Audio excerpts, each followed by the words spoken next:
ನಿತೀಶ್, ಈಗಾಗಲೇ ಆಪರೇಷನ್ ಸಿಂಧೂರ ಶುರುವಾಗಿ 1 ವೀಕ್ ಆಗ್ತಾ ಬರ್ತಾ ಇದೆ. ಮೇ 7ನೇ ತಾರೀಕು ಆಪರೇಷನ್ ಸಿಂಧೂರ ಆರಂಭ ಆಗುತ್ತೆ. ಅವತ್ತಿನ ದಿನ ಉಗ್ರರನ್ನ ಮಟಾಶ್ ಮಾಡಲಾಗಿದೆ. 5 ಜನ ಮುಖ್ಯ ಉಗ್ರರನ್ನ ಮಟಾಶ್ ಮಾಡಲಾಗಿರುವಂಥದ್ದು. ಯಾರನ್ನೆಲ್ಲ ಮಟಾಶ್ ಮಾಡಲಾಗಿರುವಂಥದ್ದು, ಈ ಕುರಿತ ಮಾಹಿತಿ ಏನಿದೆ ನಿಮ್ಮ ಬಳಿ ಅಂತ ಹೇಳಿ. ರಮ್ಯಾ, 7ನೇ ತಾರೀಕು ಮಿಡ್ ನೈಟ್ ನಡೆದಂತಹ ಮೊದಲ ದಿನದ ಆಪರೇಷನ್ ಸಿಂಧೂರ್ ಭಾರತೀಯ ಸೇನೆ, POK ಮತ್ತು ಪಾಕಿಸ್ತಾನ ಈ ಎರಡೂ ಪ್ರದೇಶಗಳಿಗೆ ನುಗ್ಗಿ ಏರ್ ಸ್ಟ್ರೈಕ್ ಮಾಡಿ ಉಗ್ರರ ನೆಲೆಗಳನ್ನು ಧ್ವಂಸ ಮಾಡಿದ್ದು ಭಾರತೀಯ ಸೇನೆ. ಸುಮಾರು 21 ಲೊಕೇಶನ್ಗಳಲ್ಲಿ ಭಾರತೀಯ ಸೇನೆ ಕೊಟ್ಟಂತಹ ಅಧಿಕೃತ ಮಾಹಿತಿ ಇದು. 21 ಲೊಕೇಶನ್ಗಳಲ್ಲಿ 9 ಪ್ಲೇಸು, ಆ 9 ಪ್ಲೇಸ್ಗಳಲ್ಲಿ 21 ಕಡೆ ಏರ್ ಸ್ಟ್ರೈಕ್ ಆಗಿತ್ತು ಇಂಡಿಯನ್ ಆರ್ಮಿಯಿಂದ. ಮೇ 7ನೇ ತಾರೀಕು ಮಿಡ್ ನೈಟ್ 1 ಗಂಟೆ 5 ನಿಮಿಷದಿಂದ 1 ಗಂಟೆ 35 ನಿಮಿಷಗಳ ಕಾಲ, ಅಂದರೆ 30 ನಿಮಿಷಗಳ ಕಾಲ ಏನು ಒಂದು ದಾಳಿಯಾಗಿತ್ತು ಪಾಕಿಸ್ತಾನ ಮತ್ತು POK ಮೇಲೆ. ಆ ಒಂದು ದಾಳಿಯ ರಿಸಲ್ಟ್ ಏನಪ್ಪ ಅಂದರೆ, ಭಾರತಕ್ಕೆ ಬೇಕಾಗಿದ್ದಂತಹ ಮೋಸ್ಟ್ ವಾಂಟೆಡ್ ಟೆರರಿಸ್ಟ್ 5 ಜನ ಉಗ್ರರು ಈ ಒಂದು ದಾಳಿಯಲ್ಲಿ ಹತ್ಯೆ ಆಗಿದೆ ಅನ್ನೋ ಒಂದು ಅಫಿಷಿಯಲ್ ಮಾಹಿತಿ ಈಗ ಬರ್ತಾ ಇದೆ. ನಾವು 7ನೇ ತಾರೀಕು ದಾಳಿ ಆದ ಮೇಲೆ ಪಾಕಿಸ್ತಾನದಲ್ಲಿ ಕೆಲವೊಂದಿಷ್ಟು ದೃಶ್ಯವನ್ನು ನೋಡಿದ್ವಿ. ಪಾಕಿಸ್ತಾನದ ಉಗ್ರಗಾಮಿಗಳು ಸತ್ತಿದ್ರು, ಅವರ ಒಂದು ಅಂತ್ಯಕ್ರಿಯೆಯಲ್ಲಿ ಕೆಲವೊಂದಿಷ್ಟು ಪಾಕಿಸ್ತಾನ ರಾಜಕಾರಣಿಗಳು ಭಾಗಿಯಾಗಿದ್ರು ಅಂತ ಅದೇ ದೃಶ್ಯದಲ್ಲಿ ಇದ್ದಂಥವರೇ ಈ ಒಂದು 5 ಜನ ಮೋಸ್ಟ್ ವಾಂಟೆಡ್ ಉಗ್ರರು ಅನ್ನೋದು ಈಗ ಗೊತ್ತಾಗ್ತಾ ಇದೆ. ಅದರಲ್ಲಿ ಪ್ರಮುಖವಾಗಿ ಈ 5 ಜನ ಉಗ್ರರಲ್ಲಿ 2 ಲಷ್ಕರ್ ಇ ತೊಯ್ಬಾ ಉಗ್ರರು, ಇನ್ನು 3 ಜನ ಜೈಷ್ ಎ ಮೊಹಮ್ಮದ್ ಸಂಘಟನೆಯ ಉಗ್ರರಾಗಿದ್ದರು ಅನ್ನೋ ಒಂದು ಮಾಹಿತಿ ಸಿಗ್ತಾ ಇದೆ. ರಮ್ಯಾ, ಪ್ರಮುಖವಾಗಿ ಕಂದಹಾರ್ ವಿಮಾನ ಏನು ಐಜಾಕ್ ಆಗಿತ್ತು 1999ರಲ್ಲಿ, ಈ ಒಂದು ಕಂದಹಾರ್ ಐಜಾಕ್ ಮಾಡಿದಂತಹ ಉಗ್ರರು ಈ ಒಂದು ಕೊಲೆ ಹತ್ಯೆಯಾದಂತಹ ಲಿಸ್ಟ್ನಲ್ಲಿ ಇದ್ದಾರೆ ಅನ್ನೋ ಒಂದು ಮಾಹಿತಿ ಬರ್ತಾ ಇದೆ. ಅದರಲ್ಲೂ ಪ್ರಮುಖವಾಗಿ ಮಸೂದ್ ಅಜರ್ ಏನಿದ್ದ ಅವನ ಅಳಿಯ ಕೂಡ ಇದರಲ್ಲಿ ಸಾವನ್ನಪ್ಪಿರ್ತಕ್ಕಂಥ ಮಾಹಿತಿ ಬರ್ತಾ ಇದೆ. ಅವತ್ತು ನಾವು ಈಗಾಗಲೇ ಈ ಒಂದು ಮಾಹಿತಿಯನ್ನು ನಾವು ಗ್ಯಾರಂಟಿ ನ್ಯೂಸ್ನಲ್ಲಿ ಹೇಳಿದ್ವಿ. ಅಂದರೆ ಮಸೂದ್ ಆಪ್ತರು ಜೊತೆಗೆ ಸಂಬಂಧಿಕರು ದಾಳಿಯಲ್ಲಿ 14 ಜನ ಸಾವನ್ನಪ್ಪಿದ್ರು ಅಂತ ಈ ಒಂದು ಲಿಸ್ಟ್ ಈಗ ಲಭ್ಯ ಆಗ್ತಿರ್ತಕ್ಕಂಥದ್ದು. ಈ 14 ಲಿಸ್ಟಲ್ಲಿ 14 ಮಂದಿಯ ಉಗ್ರರಲ್ಲಿ 5 ಜನ ಮೋಸ್ಟ್ ವಾಂಟೆಡ್ ಉಗ್ರರು ಹತ್ಯೆ ಆಗಿದ್ದಾರೆ ಅನ್ನೋದು ಈಗ ಬರ್ತಿರ್ತಕ್ಕಂಥ ಮಾಹಿತಿ. ಈ ಮುಖಾಂತರ ಭಾರತ ಏನು ಉಗ್ರರ ವಿರುದ್ಧ ಸಮರವನ್ನು ಸಾರಿದೆ, ಇದರಲ್ಲಿ ಒಂದು ರೀತಿ ಆರಂಭಿಕ ಸಕ್ಸಸ್ಸನ್ನು ಕಂಡಿದೆ ಅಂದರೆ ತಪ್ಪಾಗಲಿಕ್ಕಿಲ್ಲ. ಯಾಕಂದರೆ ನಮ್ಮ ಹೋರಾಟ, ಭಾರತದ ಸೇನೆಯ ಹೋರಾಟ ಉಗ್ರರ ವಿರುದ್ಧ ಏನನ್ನ ನಾವು ಸೇಡ್ ತೀರ್ಸ್ಕೊಳ್ತಾ ಇದ್ದೀವಿ. ಪೆಹಲ್ಗಾಮ್ ದಾಳಿಯ ನಂತರ ಈಗ ಪೆಹಲ್ಗಾಮಲ್ಲಿ 4 ಜನ ಏನು ಉಗ್ರರಿದ್ರು ಅವರೆಲ್ಲ ಇಲ್ಲಿ ಟ್ರೈನ್ ಪಡೆದಂತಹ ಉಗ್ರರು. ಹೀಗಾಗಿನೇ ಉಗ್ರರ ಬೇಸ್ ಕ್ಯಾಂಪ್ಗಳ ಮೇಲೆ ದಾಳಿಯಾಗಿತ್ತು ಭಾರತದ ದಾಳಿ. ಆ ದಾಳಿಯಲ್ಲಿ ಪ್ರಮುಖವಾಗಿ ಸುಮಾರು 105ಕ್ಕೂ ಹೆಚ್ಚು ಜನ ಉಗ್ರರು ಹತ ಆಗಿದ್ರು. ಅದರಲ್ಲಿ ಈ 5 ಜನ ತುಂಬ ಇಂಪಾರ್ಟೆಂಟ್. ಇದರಲ್ಲಿ Lashkar E Toiba head quarter ಏನಿದೆ ಅದರ ಇನ್ಚಾರ್ಜ್ ಕೂಡ ಇದ್ದಾನೆ. ಸೊ ಇವರ ಒಂದು ಹತ್ಯೆ ಈಗ ದೊಡ್ಡ ಸೆನ್ಸೇಷನ್ ಆಗ್ತಾ ಇದೆ. ರಮ್ಯಾ, ಈ ಒಂದು 5 ಜನ ಉಗ್ರರನ್ನ ಇಟ್ಕೊಂಡು ಭಾರತ ಸರ್ಕಾರ ಅಥವಾ ಭಾರತೀಯ ಸೇನೆ ವಿಶ್ವದ ಮುಂದೆ ಪಾಕಿಸ್ತಾನವನ್ನು ಮತ್ತಷ್ಟು ಬೆತ್ತಲ್ ಮಾಡಬಹುದು. ಉಗ್ರರನ್ನ ಪೋಷಿಸ್ತಾ ಇದೆ ಪಾಕಿಸ್ತಾನ ಅನ್ನೋದಕ್ಕೆ ಇದಕ್ಕಿಂತ ದೊಡ್ಡ ಸಾಕ್ಷಿ ಏನು ಬೇಕಾಗಿಲ್ಲ ಅಂತ ನಮ್ಮ ಒಂದು ಸ್ಟ್ಯಾಂಡನ್ನು ವಿಶ್ವಸಂಸ್ಥೆಯಲ್ಲಿ ಅಥವಾ ಬೇರೆ ಬೇರೆ ರಾಷ್ಟ್ರಗಳಿಗೆ ನಾವು ಈಗಾಗಲೇ ಮಾಹಿತಿಯನ್ನು ಹಂಚ್ಕೊಬಹುದು. ನಮ್ಮ ವಿದೇಶಾಂಗ ಸಚಿವ ಜೈಶಂಕರ್ ಈಗಾಗಲೇ ಆ ಕೆಲಸವನ್ನು ಮಾಡಿದ್ದಾರೆ. ಯಾಕಂದರೆ 7ನೇ ತಾರೀಕು ಆಗಿರ್ಬೋದು, 8ನೇ ತಾರೀಕು, 9ನೇ ತಾರೀಕು, ಇವತ್ತು 4ನೇ ದಿನ ಆಪರೇಷನ್ ಸಿಂಧೂರ್ನ 4ನೇ ದಿನ. ಪ್ರತಿದಿನ ಆಪರೇಷನ್ ಸಿಂಧೂರಲ್ಲಿ ಏನಾಯಿತು, ಪಾಕಿಸ್ತಾನದ ಅಟ್ಯಾಕ್ನಿಂದ ಏನಾಯಿತು ಅನ್ನೋ ಒಂದು ಮಾಹಿತಿಯನ್ನು ಜೈಶಂಕರ್ ಎಲ್ಲ ರಾಷ್ಟ್ರಗಳಿಗೆ, ವಿಶೇಷವಾಗಿ ಭಾರತದ ಆಪ್ತ ರಾಷ್ಟ್ರಗಳಿಗೆ, ಅದು ಅಮೆರಿಕ ಆಗಿರ್ಬೋದು ಅಥವಾ ರಷ್ಯಾ ಆಗಿರ್ಬೋದು, ಇಸ್ರೇಲ್ ಆಗಿರ್ಬೋದು, ಈ ರಾಷ್ಟ್ರಗಳ ವಿದೇಶಾಂಗ ಕಾರ್ಯದರ್ಶಿಗಳ ಜೊತೆ ಮಾತನಾಡ್ತಾ ಇದ್ದಾರೆ. ಆಪರೇಷನ್ ಸಿಂಧೂರ್ ನಾವೇನು ಮಾಡ್ತಾ ಇದ್ದೀವಿ, ಪಾಕಿಸ್ತಾನ ಏನು ಮಾಡ್ತಾ ಇದೆ, ನಮ್ಮ ಉದ್ದೇಶ ಉಗ್ರರನ್ನ ಮಟ್ಟ ಹಾಕೋದು, ಉಗ್ರರ ಹುಟ್ಟಾಡಿಸೋದು. ಆದರೆ ಪಾಕಿಸ್ತಾನ ಭಾರತೀಯ ಸೇನೆ, ಭಾರತೀಯ ನಾಗರಿಕರನ್ನ ಗುರಿಯಾಗಿಸಿ ದಾಳಿ ಮಾಡ್ತಾ ಇದೆ ಅನ್ನೋ ಒಂದು ರಿಪೋರ್ಟ್ ಕಾರ್ಡನ್ನು ಕೊಡ್ತಾನೆ ಇದೆ. ಆದರೆ ಈಗ ಬರ್ತಿರ್ತಕ್ಕಂಥ ಈ ನ್ಯೂಸ್ ಏನಿದೆ, ಮೇ 7ನೇ ತಾರೀಕೇನು ಉಗ್ರರ ಕ್ಯಾಂಪ್ಗಳ ಮೇಲೆ ದಾಳಿಯಾಗಿತ್ತು ಭಾರತೀಯ ಸೇನೆಯಿಂದ, ಇದರಲ್ಲಿ ಮೋಸ್ಟ್ ವಾಂಟೆಡ್ 5 ಉಗ್ರರು ಮಟಾಶ್ ಆಗಿದ್ದಾರೆ. ಆಗಲೇ ನೇಮ್ಸನ್ನು ಹೇಳಿದ್ರು ನೀವು. ಹಫೀಜ್ ಮೊಹಮ್ಮದ್ ಜಮೀಲ್ ಒಂದು, ಅಬು ಜುಂದಾಲ್, ಮೊಹಮ್ಮದ್ ಯೂಸಫ್ ಅಜರ್, ಆಮೇಲೆ ಖಾಲಿದ್ ಉರ್ಫ್ ಅಕ್ಸಾ, ಮುದಾರಸ್ ಖಾದಿಯಾಜ್ ಜಾಕ್, ಈ 5 ಜನ ಉಗ್ರರು. ಇದರಲ್ಲಿ 2 ಲಷ್ಕರ್ ಇ ತೊಯ್ಬಾ, 3 ಜನ ಮೊಹಮ್ಮದ್ ಜೈಷೆ ಮಹಮ್ಮದ್ ಉಗ್ರ ಸಂಘಟನೆಯ ಉಗ್ರರು. ಸೊ ಒಂದು ರೀತಿ ರಾಜತಾಂತ್ರಿಕವಾಗಿ ಜೊತೆಗೆ ಉಗ್ರರ ವಿರುದ್ಧ ನಾವೇನು ಅಟ್ಯಾಕ್ ಮಾಡಿದ್ವಿ, ಇದಕ್ಕೆ ಒಂದು ರೀತಿಯ ಆರಂಭಿಕ ಗೆಲುವು ಅಂತ ಹೇಳ್ಬೋದು. ಮತ್ತಷ್ಟು ಈ ರೀತಿಯ ಉಗ್ರರ ಕ್ಯಾಂಪ್ಗಳನ್ನು ಈಗಾಗಲೇ ಮಾರ್ನಿಂಗ್ ಟೈಮ್ ನೋಡಿದ್ವಿ, 10:30 ಬ್ರೀಫಿಂಗ್ ಇತ್ತು. ಇದರಲ್ಲೂ ಕೂಡ ಕೆಲವೊಂದಿಷ್ಟು ದೃಶ್ಯಗಳನ್ನು ನಾವು ತೋರಿಸ್ತಾ ಇದ್ವಿ. 8 ಕಡೆ ಉಗ್ರರ ಕ್ಯಾಂಪ್ಗಳನ್ನು ಭಾರತೀಯ ಸೇನೆ ಮಟಾಶ್ ಮಾಡ್ತು, ಧ್ವಂಸ ಮಾಡ್ತು ಅಂತ. ಅದರ ಪ್ರತಿಫಲ ಇವತ್ತು ಮೋಸ್ಟ್ ವಾಂಟೆಡ್ 5 ಉಗ್ರರನ್ನು ಭಾರತೀಯ ಸೇನೆ ಕೊಂದಿದೆ ಅನ್ನೋದು ಬರ್ತಾ ಇದೆ. ರಮ್ಯಾ, ಸತೀಶ್, ಇನ್ನೊಂದು ವಿಚಾರ ಏನಪ್ಪಾ ಅಂತಂದ್ರೆ, ಯಾವ ರೀತಿಯಾಗಿ ಪಹಲ್ಗಾಮ್ನಲ್ಲಿ ದಾಳಿ ಆಯಿತು ಆ ಸಂದರ್ಭದಲ್ಲಿ 26 ಜನರ ನರಮೇಧದ ಕೆಲಸವನ್ನ ಮಾಡಿದ್ರು ಉಗ್ರರು.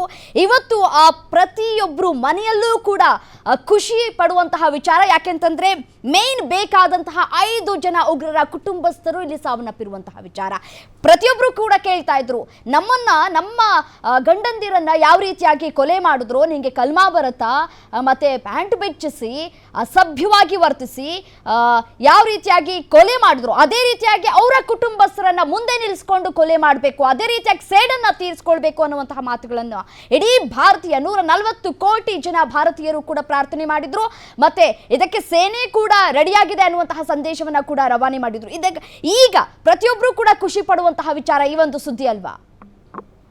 ಎಸ್ ರಮ್ಯಾ, ಒಂದು ವಿಚಾರ ಚರ್ಚೆ ಆಗ್ತಾ ಇದೆ. ಈವನ್ ಸೋಷಿಯಲ್ ಮೀಡಿಯಾದಲ್ಲೂ ಕೂಡ ಈ ವಿಚಾರ ಚರ್ಚೆ ಆಗ್ತಿದೆ. ಅದೇನಪ್ಪ ಅಂದರೆ, ಓಕೆ, ಭಾರತ ಈಗ ಪಾಕಿಸ್ತಾನದ ವಿರುದ್ಧ ಅಟ್ಯಾಕ್ ಮಾಡ್ತಾ ಇದೆ ನಿಜ, ಆದರೆ ಪಹಲ್ಗಾಮ್ನಲ್ಲಿ 26 ಜನರ ಹತ್ಯೆ ಏನು ಮಾಡಿದ್ರು, ಆ 4 ಜನ ಉಗ್ರರು, ಆ 4 ಜನರ ಉಗ್ರರ ರೇಖಾಚಿತ್ರ ಬಿಡುಗಡೆ ಆಯಿತು, ಅವ್ರು ಯಾರು ಅಂತ ಗೊತ್ತಾಯಿತು. ಆದರೆ ಇವತ್ತಿನ ದಾಳಿ, 4ನೇ ದಾಳಿ ಏನಾಗ್ತಾ ಇದೆ ಪಾಕಿಸ್ತಾನದ ಮೇಲೆ, POK ಮೇಲೆ, ಉಗ್ರರ ಮೇಲೆ, ವಾಟ್ ಎವರ್ ಇಟ್, ಭಾರತ ಏನೆಲ್ಲ ದಾಳಿ ಮಾಡಿದ್ರು ಆ 4 ಉಗ್ರರನ್ನ ಹಿಡಿಯೋದ್ರಲ್ಲಿ ವಿಫಲ ಆಯ್ತಲ್ಲ ಅನ್ನೋ ರೀತಿಯಾಗಿ ಚರ್ಚೆಗಳಾಗ್ತಿದ್ದಾವೆ.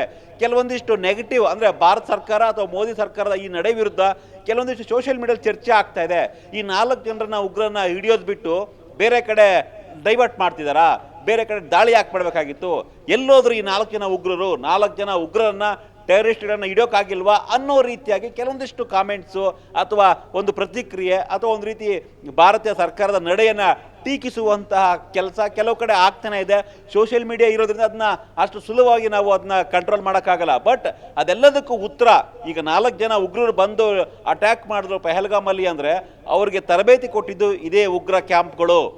ಈ ಒಂದು ರೀತಿ ಅವರ ಅಪ್ಪಂದಿರು ಅಂತ ಕರಿಬೋದು ನಾವು. ಹಾಗಾಗಿ ಅವರ ಅಪ್ಪಂದಿರನ್ನ ಕೊಂದಂಥ ಕೆಲಸ ಇವತ್ತು ಭಾರತ ಸರ್ಕಾರ ಮಾಡ್ತಾ ಇದೆ. ಯಾರು ಉಗ್ರಗಾಮಿಗಳಿಗೆ ಟ್ರೈನಿಂಗ್ ಕೊಟ್ಟರು, ಯಾರು ಉಗ್ರಗಾಮಿಗಳ ಫ್ಯಾಕ್ಟ್ರಿಯನ್ನು ನಡೆಸ್ತಾ ಇದ್ದಾರೆ, ಯಾರು ತಯಾರು ಮಾಡ್ತಾ ಇದ್ದಾರೆ ಉಗ್ರರನ್ನ, ಆ ನೆಲೆಗಳನ್ನು ಧ್ವಂಸ ಮಾಡೋದು ಮೂಲ ಕೆಲಸ. ಅಲ್ಲಿ ಈ ಒಬ್ಬ ಉಗ್ರ ಕೊಲ್ಲೋದಕ್ಕೆ ಇಲ್ಲಿ 4 ಜನ ಕೊಲ್ಲೋದೊಂದೇ, ಅಲ್ಲಿ ಒಬ್ಬನ್ನ ಕೊಲ್ಲೋದೊಂದೇ. ಇಡೀ ಬೇಸನ್ನು ಸರ್ವನಾಶ ಮಾಡುವಂತಹ ಕೆಲಸ ಭಾರತ ಸೇನೆ ಮಾಡಿದೆ. ಸೊ ಅದೊಂದು ರೀತಿಯ ಹೆಮ್ಮೆ ಅಂತ ಹೇಳ್ಬೋದು. ಯಾಕಂದರೆ ಈ ಟಾಪ್ ಮೋಸ್ಟ್ 5 ಉಗ್ರರಿಗೆ ಸಾಕಷ್ಟು ವರ್ಷಗಳಿಂದ ಒಂದು ಬೇಡಿಕೆ ಇತ್ತು, ಒಂದು ರೀತಿ ಕಳಿಸ್ರಪ್ಪ ನಮಗೆ ಗಡಿಪಾರು ಮಾಡಿ, ಇಲ್ಲಿ ನಮ್ಗೆ ಒಪ್ಸಿ ಅನ್ನೋ ರೀತಿಯಾಗಿ ಒಂದು ಅವ್ರನ್ನ ಮೋಸ್ಟ್ ವಾಂಟೆಡ್ ಉಗ್ರರಾಗಿದ್ದರು.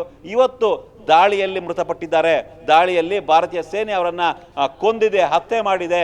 ಸೊ ಇದು ರಾಜತಾಂತ್ರಿಕವಾಗಿ ಒಂದು ಮಟ್ಟದಲ್ಲಿ ಭಾರತಕ್ಕೆ ಗೆಲುವು. ಜೊತೆಗೆ ನಮ್ಮ ಈ ಅಟ್ಯಾಕ್ನ ಸಾಧಿಸಿದ್ದು ಏನ್ರಿ, ಭಾರತ ಸೇನೆ, ಭಾರತ ಪಾಕಿಸ್ತಾನ ಅಟ್ಯಾಕ್ ಮಾಡ್ತಾ ಇದೆ, ಇದರಿಂದ ನಾವೇನು ಗಳಿಸಿದ್ದೇನು, ಏನು ಪ್ರತಿಫಲ ಏನು ಸಿಕ್ತು, ಸಕ್ಸಸ್ ಎಲ್ಲಿ ಬಂತು ಅಂತ ತುಂಬ ಜನ ಅನ್ಕೊಂಡಿದ್ರು, ಪ್ರಶ್ನೆ ಮಾಡ್ತಾ ಇದ್ರು. ಅದರ ಸಕ್ಸಸ್ಸೇ ಈ ಮೋಸ್ಟ್ ವಾಂಟೆಡ್ 5 ಉಗ್ರರ ಹತ್ಯೆ. ಅಂದರೆ 100 ಜನಕ್ಕೂ ಹೆಚ್ಚು ಜನ ಆಗಿದ್ದಾರೆ. ಬಟ್ ಈ 5 ಜನ ಇಂಪಾರ್ಟೆಂಟು. ಈ 5 ಜನ ಇನ್ನಷ್ಟು 100 ಜನ, 500 ಜನ, 5000 ಜನ ಉಗ್ರರನ್ನ ಕ್ರಿಯೇಟ್ ಮಾಡುವಂಥ ಶಕ್ತಿ ಈ 5 ಜನಕ್ಕಿತ್ತು. ಈ 5 ಜನ ಇವತ್ತು ಹತ್ಯೆ ಆಗಿದ್ದಾರೆ. ರಮ್ಯಾ, ಒಂದು ಮೊದಲ ಗೆಲುವಿದು ನಮಗೆ. ಅಂದರೆ ಇಡೀ ಉಗ್ರ ಸಂದೇಶ ಏನಿತ್ತು, ಉಗ್ರವರನ್ನ ಮಟ್ಟ ಆಗಬೇಕು ಅನ್ನೋ ಸಂದೇಶ, ಫಸ್ಟ್ ಸಕ್ಸಸ್ ಇದು. ನೋಡೋಣ, ಮತ್ತಷ್ಟು ಲಿಸ್ಟ್ ಸಿಗಬಹುದು. ಈ 105 ಅಥವಾ 105ಕ್ಕೂ ಹೆಚ್ಚು ಜನ ಉಗ್ರರನ್ನ ಕೊಂದಿದ್ವಿ ನಾವು ಮೇ 7ನೇ ತಾರೀಕು. ಅದಾದ ನಂತರ ಈ 5 ಜನ ಪ್ರಮುಖರ ಲಿಸ್ಟ್ ಸಿಕ್ಕಿದೆ. ಈಗ ಮತ್ತಷ್ಟು ಲಿಸ್ಟ್ ಬರಬಹುದು, ಯಾರೆಲ್ಲ ಖತಮ್ ಆಗಿದ್ದಾರೆ, ಯಾರೆಲ್ಲ ಹತ್ಯೆ ಆಗಿದೆ ಅಂತ ವೆಯ್ಟ್ ಮಾಡೋಣ. ರಮ್ಯಾ, ರೈಟ್ ಸತೀಶ್, ಇದು ನಿಜಕ್ಕೂ ಭಾರತಕ್ಕೆ ಬಹುದೊಡ್ಡ ಗೆಲುವು ಅಂತ ಹೇಳಿದ್ರು ಕೂಡ ತಪ್ಪಾಗ್ಲಿಕ್ಕಿಲ್ಲ. ಬಟ್ ಆದರೆ ಪಾಕಿಸ್ತಾನದ ಸ್ಟ್ಯಾಂಡ್ ಇದೆಯಲ್ಲ, ಅದು ಒಂದು ಕಡೆ ಪ್ರಶ್ನಾರ್ಥಕ ಚಿಹ್ನೆಯಾಗಿರುವಂಥದ್ದು. ಅಲ್ಲಿನ ಮಾಧ್ಯಮಗಳು ಸುದ್ದಿ ಮಾಡ್ತಾ ಇರೋದೇನಪ್ಪ ಅಂತಂದ್ರೆ, ಇಲ್ಲಿನ ನಾಗರಿಕರನ್ನ ಗುರಿಯಾಗಿಸ್ಕೊಂಡು ಭಾರತೀಯ ಸೇನೆ ಟಾರ್ಗೆಟ್ ಮಾಡ್ತಾ ಇದೆ ಅಂತ ಹೇಳಿ. ಬಟ್ ಈಗ ಯಾವ ರೀತಿಯಾದಂತಹ ನಿಲುವನ್ನು ತೆಗೆದುಕೊಳ್ಳಬಹುದು, ಯಾವ ರೀತಿಯಾಗಿ ರಿಯಾಕ್ಟ್ ಮಾಡ್ಬೋದು ಪಾಕಿಸ್ತಾನ ಅಂತ ಹೇಳಿ? ರಮ್ಯಾ, ಬೇಸಿಕಲಿ ಪಾಕಿಸ್ತಾನ ಯಾವತ್ತೂ ಹೇಳಿದ ಮಾತು ಕೇಳೋದಿಲ್ಲ ಅಥವಾ ಅವ್ರ ಮಾತಿನ ಮೇಲೆ ಅವ್ರು ನಿಲ್ಲೋದಿಲ್ಲ. ಸಹಜವಾಗಿಯೇ ಡಬಲ್ ಗೇಮ್ ಅಂತ ಕರಿಬೋದು ಅಥವಾ ಗೂಸುಂಬಿ ನಡೆ ಅಂತ ಕರಿಬೋದು, ಡಬಲ್ ಸ್ಟ್ಯಾಂಡ್ ಅಂತ ಕರಿಬೋದು. ಪಾಕಿಸ್ತಾನ ಯಾವುದೇ ಕ್ಷಣದಲ್ಲೂ ಏನು ಬೇಕಾದರೂ ಚೇಂಜ್ ಮಾಡಬಹುದು.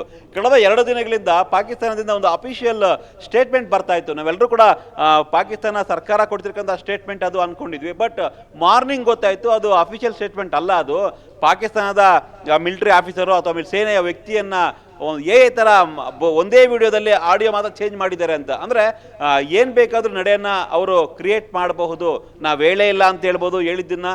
ಸೊ ನಮ್ಮದೇ ಈಗ ಎಕ್ಸಾಂಪಲ್ಲು, ಭಾರತದ ಮೇಲೆ ದಾಳಿ ಶುರುವಾಯಿತು, ಡ್ರೋನ್ಗಳ ದಾಳಿ ಶುರುವಾಯಿತು, ಕ್ಷಿಪಣಿ ದಾಳಿ ಶುರುವಾಯಿತು. ಆಗಲೂ ಕೂಡ ಪಾಕಿಸ್ತಾನ ಹೇಳ್ತು ನಾವು ಅಟ್ಯಾಕೇ ಮಾಡಿಲ್ಲ ಭಾರತದ ಮೇಲೆ. ಪಾಕಿಸ್ತಾನದ ಯಾವುದೇ ರೀತಿ ಅಟ್ಯಾಕ್ ಆಗಿಲ್ಲ, ಭಾರತನೇ ಕ್ರಿಯೇಟ್ ಮಾಡ್ಕೊಳ್ತಾ ಇದೆ, ಅವರೇ ಅಟ್ಯಾಕ್ ಮಾಡಿಕೊಂಡು ಪಾಕಿಸ್ತಾನದ ಮೇಲೆ ಹೇಳ್ತಾ ಇದೆ ಅನ್ನೋ ಒಂದು ಗಂಭೀರವಾದ ಆರೋಪವನ್ನು ಪಾಕಿಸ್ತಾನ ಮಾಡಿತ್ತು. ಇದೆಲ್ಲವನ್ನ ನೋಡ್ತಾ ಇದ್ರೆ ಒಂದು ಕಡೆ ಪಾಕಿಸ್ತಾನ ನಿಜಕ್ಕೂ ಕೂಡ ಡಬಲ್ ಸ್ಟ್ಯಾಂಡರ್ಡು ಯಾವುದೂ ಕೂಡ ಅವರು ಹೇಳಿದ್ದನ್ನ ಕೇಳೋದಿಲ್ಲ ಅನ್ನೋದು ಮತ್ತೆ ಸಾಬೀತಾಗ್ತಾ ಇದೆ. ಇವತ್ತು ಬೆಳಗ್ಗೆ ಅಷ್ಟೇ ಫಾರಿನ್ ಸೆಕ್ರೆಟರಿ ಭಾರತ ಜೊತೆ ಮಾತುಕತೆಗೆ ಮುಂದಾಗ್ತಿದ್ದೀವಿ, ಭಾರತ ದಾಳಿಯನ್ನು ನಿಲ್ಲಿಸಿದ್ರೆ ನಾವು ಮತ್ತೆ ದಾಳಿ ಮಾಡೋದಿಲ್ಲ, ನಾವು ಮಾತುಕತೆಗೆ ರೆಡಿ ಅನ್ನೋ ಒಂದು ಮಾತನ್ನು ಕೂಡ ಹೇಳಿತ್ತು. ಬಟ್ ಎಷ್ಟರ ಮಟ್ಟಿಗೆ ಅದನ್ನು ಪಾಲಿಸುತ್ತೆ ಅನ್ನೋದು ಗೊತ್ತಿಲ್ಲ. ಅದಾದ ಕೆಲವೇ ಕ್ಷಣಗಳಲ್ಲಿ ಜಮ್ಮು ಕಾಶ್ಮೀರ ಮತ್ತು ಶ್ರೀನಗರ ಮತ್ತು ಅಮೃತ್ಸರ ಈ 3 ಕಡೆ ಮತ್ತೆ ಅಟ್ಯಾಕ್ ಆಯಿತು, ಡ್ರೋನ್ ಅಟ್ಯಾಕ್. ಅದು ಕೂಡ ಕಳೆದ 3 ದಿನಗಳಿಂದ ಸಣ್ಣ ಪುಟ್ಟ ಡ್ರೋನ್ಗಳಲ್ಲಿ ಅಟ್ಯಾಕ್ ಮಾಡ್ತಾ ಇದ್ದಂಥ ಪಾಕಿಸ್ತಾನ ಇವತ್ತು ಬೆಳಗ್ಗೆಯಿಂದ ಕಾಮಿಕಾಜೆ ಡ್ರೋನ್ಗಳನ್ನು ಬಳಸಿದೆ, ಅಂದರೆ ಸೂಸೈಡ್ ಡ್ರೋನ್ಗಳನ್ನು ಬಳಸ್ತಾ ಇದೆ. ಹಾಗಾಗಿ ಪಾಕಿಸ್ತಾನದ ನಿಲುವನ್ನು ನಾವು ನಂಬೋದಕ್ಕೆ ಸಾಧ್ಯನೇ ಇಲ್ಲ. ಸೊ ಅದಕ್ಕೆ ಒಂದು ರೀತಿ ದಂಡಂ ದಶಗುಣಂ ಶಿಕ್ಷೆ ಆಗಲೇಬೇಕು ಅಂತ ಅನಿಸ್ತಾ ಇದೆ ರಮ್ಯಾ.